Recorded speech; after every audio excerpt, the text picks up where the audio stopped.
لسانك حصانك إن صنت تعيش من صان.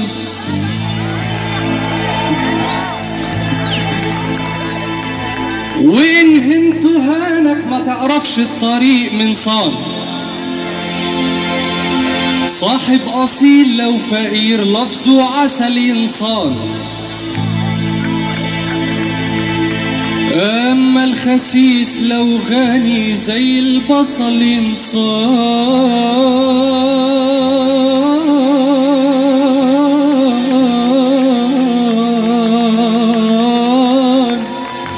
أيوة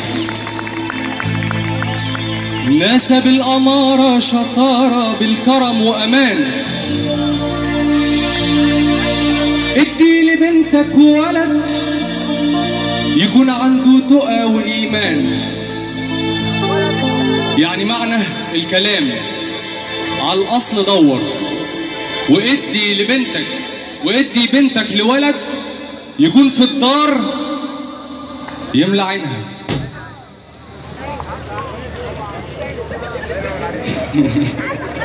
يملى عينها ازاي؟ يملى عينها انت فاهم غلط على فكرة. بالمال والحلال رب العرش بيعينها. البنت دلوقتي بتنقي بغرض عينها. اديها للي تحبه مدام فتحت عينها. طيب البنت دلوقتي بتنقي بغرض ايه؟ لا كده مش سامع، كده ازعل.